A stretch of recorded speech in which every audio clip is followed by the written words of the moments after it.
Loué soit le précieux sang de notre Seigneur Jésus-Christ et le cœur immaculé de Marie. Poursuivons le chapitre 17 de l'Apocalypse avec le Père Santac, l'Enfant Santac, où il est question aujourd'hui de Rome et le nouvel empire romain, avec ce chapitre 17. Observation préliminaire. À la fin du 16e chapitre, nous avons vu que Dieu, faisant tomber sur les villes des nations les fléaux de sa colère, s'était souvenu de la Grande Babylone. Rome, la Grande Babylone, voilà l'objet palpitant d'intérêt qui va remplir deux chapitres, le 17e et le 18e. Dans le premier, l'apôtre va peindre cette superbe ville sous les traits d'une courtisane voluptueuse, couverte d'une magnifique parure et assise avec faste sur les grandes eaux, c'est-à-dire au milieu d'un peuple immense qu'elle tient sous sa domination. Elle paraît comme une reine éblouissante, vêtue de pourpre, couverte d'or, de perles et de toutes sortes de pierres précieuses. Ivre de volupté, elle porte dans sa main un vase d'or plein de l'impureté et de sa fornication. La bête rouge, sur laquelle la femme est assise, est l'Empire romain, persécuteur des enfants de l'Église et couvert du sang des martyrs de Jésus. C'est dans le désert que l'apôtre voit la femme et la bête sur laquelle elle est assise. Et nous savons que le désert, dans le langage de l'Apocalypse et des Écritures en général, représente un lieu maudit, privé de la grâce de Dieu et frappé de stérilité. Cette vue de Rome, la cité sainte redevenue une Babylone marquée au front, jette l'apôtre dans un très grand étonnement. Quel mystère, en effet, que la destinée de cette ville qu'on appelle la ville éternelle. L'ange, ayant mis sous les yeux de saint Jean le tableau de la femme et de la bête qui la porte, lui donne une explication des divers symboles qui sont dans ce tableau. La bête passe par trois états différents. Elle paraît une première fois, puis elle disparaît. Ensuite, elle paraît de nouveau. Si donc l'Empire romain vient à reparaître, ne seront-ils pas bien aveugles ceux qui ne voudront pas reconnaître la vérité de la prophétie qui annonce le retour de cet empire? Les sept têtes de la bête, qui sont sept montagnes ou sept rois, représentent les sept empires dont parle Daniel et qui formèrent le grand empire romain. Ces empires sont tous tombés à l'exception de la Perse, qui existe encore aujourd'hui. Cinq sont tombés, l'un est encore, et l'autre n'est pas encore venu. Ce dernier est le nouvel empire romain, qui doit demeurer peu de temps. Dans les empires de Daniel, représentés par les bêtes, l'empire romain était le septième empire. Lorsque cet empire reparaîtra, tout en demeurant un des sept empires de Daniel, il sera cependant comme un huitième empire, puisque le premier aura pendant très longtemps disparu. Alors sera vérifiée cette parole, et la bête qui était et qui n'est plus est la huitième, et elle est une des sept. Chapitre 7, verset 11. Les 10 cornes de la bête sont 10 rois, qui, après avoir soutenu l'Empire, tourneront leurs armes contre Rome et la brûleront. La chute de Rome fera le sujet du chapitre 18e. Explication. Rome et sa destinée. Citation chapitre versets 1 et 2. Et un des sept anges qui portait les sept coupes vint, et il me parla, disant, viens, je te montrerai la condamnation, de la grande prostituée, qui est assise sur les grandes eaux, avec laquelle les rois de la terre se sont corrompus et les habitants de la terre se seront enivrés du vin de sa prostitution. Fin de citation. Quel intérêt immense est attaché au sort de Rome? L'ange suspend les visions générales de l'Apocalypse, au milieu des événements les plus dramatiques de la fin des temps, pour prendre, pour ainsi dire, l'apôtre par la main et lui montrer dans une vision spéciale et en détail l'avenir et les destinées de cette ville incomparable. Rome est appelée par l'ange la grande prostituée. Elle abandonnera donc la foi catholique pour se placer à la tête des ennemis de Jésus-Christ. Les grandes eaux sur lesquelles la prostituée est assise sont les peuples nombreux sur lesquels elle étendra sa domination. Il a dit que les rois de la terre se sont corrompus avec elle, ce qui nous montre que les princes partageront son esprit d'impiété et l'appuieront dans ses hostilités contre l'Église du Christ. Ce même esprit d'impiété descendra des rois, des princes et des grandes dans le peuple. Ivre d'un vin de prostitution, dans l'abandon de sa foi, ce peuple ressemblera à un homme qui, ayant perdu son sens et sa raison, blasphème contre sa mère et ose lever sur elle une main sacrilège. Citation de l'Apocalypse, verset 3. Il me transporta en esprit dans le désert, où je vis une femme assise sur une bête de couleur écarlate, pleine de noms de blasphème, qui avait 7 têtes et 10 cornes. Fin de citation. Au chapitre 2, verset 17, on peut voir ce que signifie le désert, où paraît la femme assise sur la bête couleur d'écarlate. Ce désert est la partie des démons et des hommes impies et sataniques. La bête couleur d'écarlate est l'Empire romain révolutionnaire et persécuteur. Il ne cessera de blasphémer contre le ciel, contre l'Église, contre le Christ. Les 7 têtes de la bête se rapportent aux 7 têtes que portent les 4 bêtes de Daniel. La tête de la lionne, la tête de l'ours, les 4 têtes de léopard et la tête de la 4e bête qui dévora les 3 premières. Ce qui représente, comme il a été dit, l'empire des Babyloniens, l'empire des Perses, l'empire des Grecs divisé en 4 empires, la Thrace, la Macédoine, la Syrie et l'Égypte, à la mort d'Alexandre, et enfin le grand empire romain qui s'emparera de tous ces empires et qui, pour cela, paraît avec toute leur tête, c'est-à-dire fort de tous les empires dont il fit la conquête. Verset 4. Et la femme était vêtue de pourpre et d'écarlate, parée d'or, de pierres précieuses et de perles, portant en sa main un vase d'or plein de l'abomination et de l'impureté de sa fornication. Fin de citation. Cette femme impure, vêtue avec tant de faste, c'est Rome infidèle. Le nom de Babylone qu'elle porte sur son front, saint Pierre le lui avait déjà donné au premier jour de l'Église. Salutat vos ecclesia que est in Babylone. Les profondeurs des jugements de Dieu sont sur sa destinée, la font avec raison, appelée un mystère. Apôtre tour à tour de l'erreur et de la vérité, Rome est tantôt une torche incendiaire qui dévore l'univers et tantôt un astre bienfaisant qui éclaire et vivifie le monde. Hier elle était la capitale du paganisme, elle est aujourd'hui la capitale du catholicisme, demain elle sera la capitale d'un empire satanique et enfin de l'empire de l'Antéchrist. Hier, elle répandait à torrent le sang des martyrs, aujourd'hui, elle leur tresse les plus brillantes couronnes, demain, une soif de tigre dévorera de nouveau ses entrailles, et le sang des enfants de l'Église la tiendra dans une continuelle ivresse. Versets 5, 6 et 7. Et ce nom était écrit sur son front, mystère, la grande Babylone, la mère des fornications et des abominations de la terre. Et je vis la femme enivrée du sang des saints et du sang des martyrs de Jésus. Et à son aspect, je fus rempli d'un grand étonnement. Et l'ange me dit, pourquoi t'étonner? Je te dirai le mystère de la femme et de la bête qui la porte et qui a 7 têtes et 10 cornes. Fin de citation. Le monde, comme Saint Jean, sera frappé d'étonnement et de stupeur à la vue de ce renversement, qui fera de la capitale du catholicisme une Babylone prostituée. L'ange qui veut donner à l'apôtre le secret de cette femme mystérieuse, comme par lui expliquer le symbole de la bête sur laquelle elle est assise. L'Empire romain et ses partisans. Verset 8. La bête que tu as vue était et n'est plus. Elle s'élèvera de l'abîme et sera précipitée dans la perdition. Et les habitants de la terre dont les noms ne sont pas écrits au livre de vie, dès la formation du monde, seront dans l'admiration lorsqu'ils verront la bête qui était et qui n'est plus. Fin de citation. La bête que nous avons vue au chapitre 13, s'élevant de la mer, portant 7 têtes et 10 cornes, et qui était semblable à un léopard avec des pieds d'ours et la gueule d'un lion, est la même que celle qui paraît ici dans le désert, portant la prostituée. C'est l'empire dont Rome fut et sera la capitale. La bête qui était et qui n'est plus est le premier empire tombé sous le glaive des barbares. Odoacre, fils des Hérules, éteint en 475 l'empire d'Occident. Et la bête qui était n'était plus. Mais cette bête s'élèvera un jour de l'abîme. L'Empire romain n'a pas disparu pour toujours. Sa renaissance fera un jour l'admiration des hommes dont les noms ne sont pas écrits dans le livre de vie. Les mauvais catholiques se joindront aux ennemis de l'Église pour favoriser l'établissement de cet empire et enlever Rome à la catholicité. Versets 9 et 10 de l'Apocalypse. Citation, et en voici le sens plein de sagesse. Les 7 têtes sont 7 montagnes sur lesquelles la femme est assise. Ce sont aussi 7 rois, dont 5 sont tombés. L'un est encore et l'autre n'est pas encore revenu. Et quand il sera venu, il faut qu'il demeure peu de temps. Fin de citation.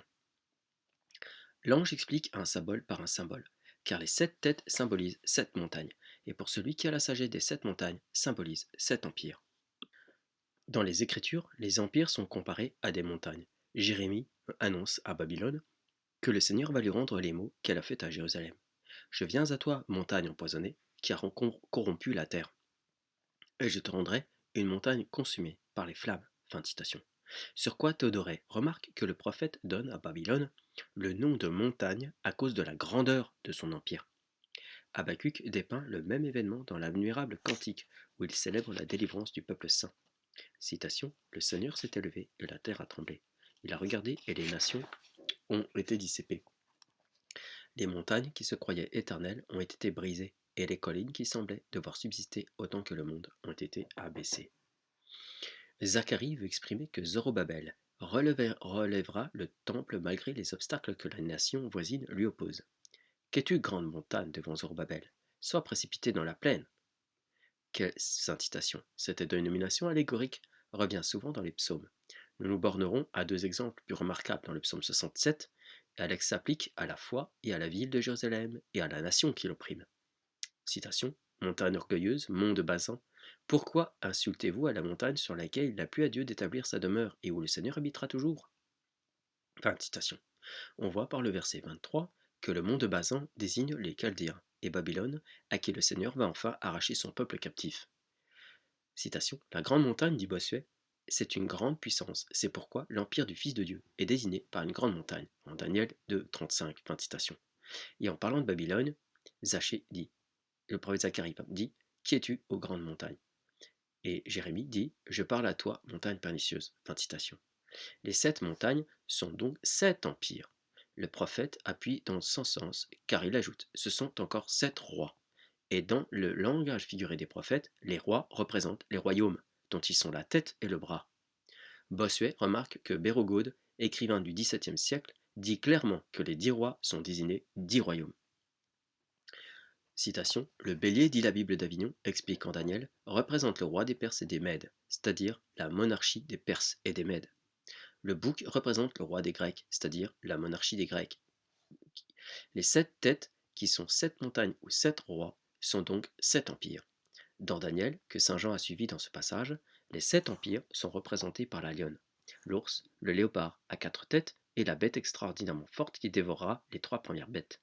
La femme, assise sur les 7 montagnes, n'est pas autre chose que Rome, capitale de l'Empire romain, et par là de tous les empires représentés par ces montagnes et ces rois, puisque tous ces empires furent annexés à l'Empire romain, avec lequel ils ne furent plus qu'un même empire dont Rome fut la maîtresse. Voilà comment la femme est assise sur 7 têtes, qui sont 7 montagnes ou 7 rois, c'est-à-dire 7 royaumes ou 7 empires réunis à un seul. C'est donc de ces deux divers empires qu'il faut entendre les paroles suivantes. 5 sont tombés, l'un est encore, et l'autre n'est pas encore venu. Et quand il sera venu, il faut qu'il demeure peu de temps. Fin de citation. Pour bien saisir le sens de ces passages, il faut examiner avec soin à quel point nous sommes situés dans l'ordre des visions ou des faits historiques contenus dans l'Apocalypse. Or, la première parole de l'ange, expliquant le mystère de la femme et de la bête, nous montre où nous sommes placés. Voici le passage. La bête que tu as vue était et n'est plus. Elle s'élèvera de l'abîme et sera précipitée dans la perdition. Fin de citation. Ainsi, au moment où l'ange explique ce mystère, la bête qui n'était plus, et elle ne s'est pas encore élevée de l'abîme. Il est donc évident que dans l'ordre des visions, nous sommes situés entre le premier empire qui n'est plus et le second qui n'est pas encore venu. Eh bien, à cette époque qui est la nôtre, 5 rois ou 5 royaumes sont tombés. Un demeure et un autre n'est pas encore venu. Les 5 tombés sont l'empire de Babylone, représenté par la lionne, les 4 royaumes sortis du grand empire d'Alexandre, et représentés par les 4 têtes du léopard, la Thrace, la Macédoine, la Syrie et l'Égypte. La bête aux larges pieds est encore debout. C'est la Perse représentée par l'ours. L'empire qui n'est pas encore venu et qui doit demeurer peu de temps est le nouvel empire romain qui deviendra le royaume de l'Antéchrist. 5 sont tombés, l'un est encore, et l'autre n'est pas encore venu. Fin de citation. Une difficulté se présente. Que devient le premier empire romain, représenté par la bête qui était et qui n'est plus? N'est-ce pas un 6e roi qui est tombé? Pourquoi l'ange n'en nomme-t-il que 5 et passe-t-il celui-ci sous silence? L'ange ne met pas au nombre des empires qui sont tombés pour toujours l'empire romain, précisément parce que cet empire, qui n'est que blessé à mort, devait un jour reparaître. Le premier et le second empire seront tantôt distingués et tantôt confondus, comme on le voit dans le verset suivant, le verset 11 que nous avons déjà cité, et la bête qui était et qui n'était plus est la 8e, elle est une des 7 et va dans la mort. Fin de citation. Comment le 8e empire est un des 7? Ce passage explique le mystère. Le second empire romain sera un 8e empire, et ipsa octava est, et il est en même temps un des 7 et des septem est. De sorte qu'on peut dire que l'Empire romain, qu'il est venu et qui doit venir, qu'il a paru et qui doit paraître, l'Empire romain a deux existences, l'une passée et l'autre future, Il peut donc d'être envisagé sous l'un ou l'autre de ces deux rapports. Lorsque parlant des 7 empires, le prophète nous dit 5 sont tombés, un est et l'autre n'est pas encore venu. Celui qui n'est pas encore venu est l'Empire romain envisagé dans son existence future. Citation du 12e verset. Les 12 cornes que tu as vues sont 10 rois, qui n'ont pas encore reçu le royaume, mais ils recevront comme roi la puissance de la même heure, à la même heure, après la bête, à la même heure, après la bête. Ces 10 rois paraîtront à la fin des temps. Citation. Decem reges sunt, qui erunt in orbe sub finem mundi, dit Minocius. Les interprètes ont vu dans ces 10 rois les peuples et les rois qui attaquèrent et firent tomber l'Empire romain. Nous sommes loin de penser comme eux. Ils nomment 10 peuples, mais ce nombre, auquel ils s'arrêtent, est plutôt arbitraire qu'historique, d'où il arrive qu'ils sont aussi peu d'accord pour désigner ces 10 rois que pour nommer les 7 empereurs qui prétendent, à tort, reconnaître dans les 7 têtes. Bossuet nomme les Perses, les Sarrasins, les Vandales, les Goths, les Lombards, les Bourguignons, les Français, les Huns, les Alains et les Suèves. La Chitardi cite les Goths, les Vandales, les Suèves, les Francs, les Bourguignons, les Huns, les Anglais, les Saxons, les Allemands et les Lombards. Bossuet, qui sait bien que le nombre 10 n'est pas exact lorsqu'on applique aux destructeurs de l'Empire, cherche à éviter l'embarras en disant que rien ne force à se tourmenter pour les réduire précisément au nombre de 10. Ce principe de Bossuet mènerait à tous les abus. Il faut mieux dire que rien ne nous a autorisé à entendre arbitrairement le nombre 10, il faut scrupuleusement respecter ce nombre. Quand le prophète dira 10 et qu'il le répétera, pouvons-nous dire qu'il lui faire dire 12? La même bête n'a-t-elle pas toujours le même nombre de têtes et de cornes? Saint Jean, au 13e chapitre, nous dit Et je vis une bête s'élevant de la mer, ayant 7 têtes et 10 cornes.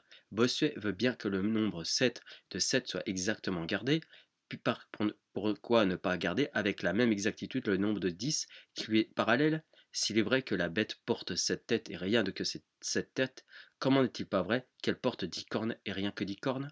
Les nécessités d'un faux système ont pu seules pousser les hommes, comme Bossuet, dans une voie qui paraît contradictoire.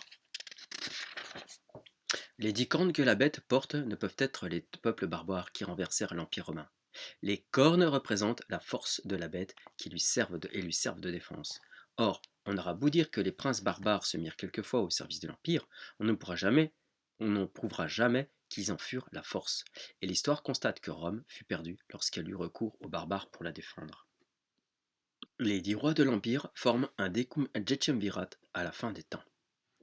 Les 10 cornes que porte la bête se rapportent au temps de l'Antéchrist.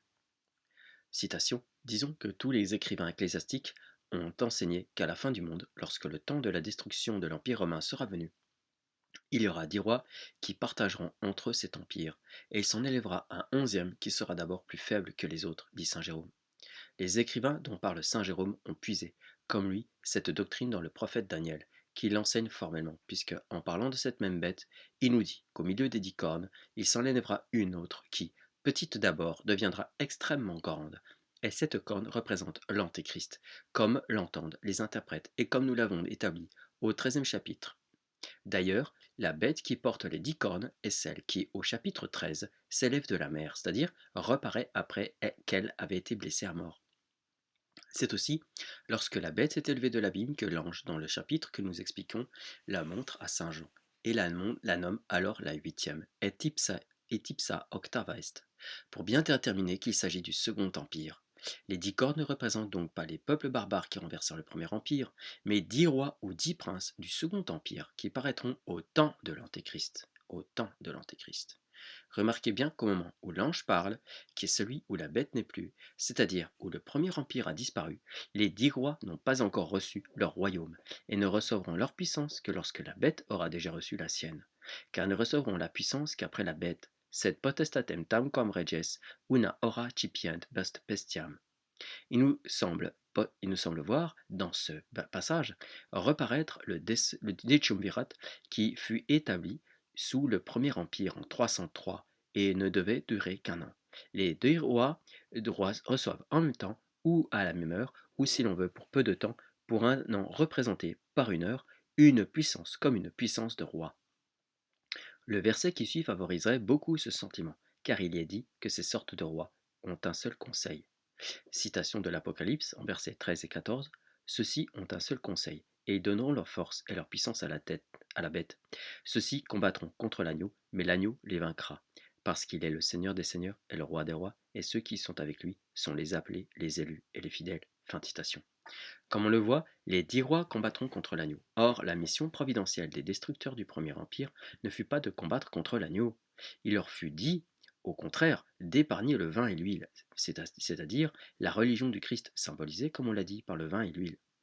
Rome dut aux chrétiens de ne pas avoir été renversés de fond en comble, et l'histoire rapporte que les païens eux-mêmes trouvèrent, pendant le sac de cette ville, un asile dans les temples consacrés à notre sainte religion. Saint Augustin prouvait aux Chantis que leur impiété avait causé le malheur de Rome, et qu'elle devait à la religion chrétienne de n'avoir pas été entièrement détruite. Nouvelle preuve que les barbares ne sont pas les 10 rois dont il est parlé dans les passages que nous expliquons. L'agneau vaincra ces 10 rois, comme il vaincra l'Antéchrist lui-même. Ce passage a des rapports avec les 3 derniers versets du 19e chapitre, comme on peut s'en convaincre. Verset 15. Et il me dit, les eaux que tu as vues, où la prostituée est assise, sont les peuples, les nations et les langues. Fin de citation. La prostituée est Rome. Les peuples nombreux qu'elle a sous sa domination sont représentés par des eaux. Rome brûlée par des 10 rois qui l'avaient soutenu. Versets 16 et 17. Les 10 cornes que tu as vues dans la bête, ce sont ceux qui haïrent la prostituée. Et ils la réduiront dans la dernière désolation. Ils la dépouilleront, ils dévoreront sa chair et la brûleront dans les flammes. Car Dieu leur a mis dans le cœur d'exécuter ce qui lui plaît, de donner leur royaume à la bête jusqu'à ce que les paroles de Dieu soient accomplies. Fin de citation. Tout ceci laisserait supposer qu'à la fin des temps, 10 princes agrandiront de leur royaume l'Empire romain, à la condition d'en être les maîtres sous un décemvirat. Mais leur autorité passant aux mains de l'Antéchrist, ils méditeront dans leur colère la ruine de Rome. Et ces mêmes rois qu'ils avaient soutenus et agrandi l'Empire, leur renverseront et en brûleront la capitale après l'avoir réduite à la dernière désolation. Verset 18. Citation. Et la femme que tu as vue est la grande ville qui règne sur les rois de la terre. Fin de citation. Rome, de l'aveu de tous, est cette grande souveraine du monde. Gloria natissimis Deo et in terra pax omnibus, bone voluntatis. Fin de ce chapitre 17.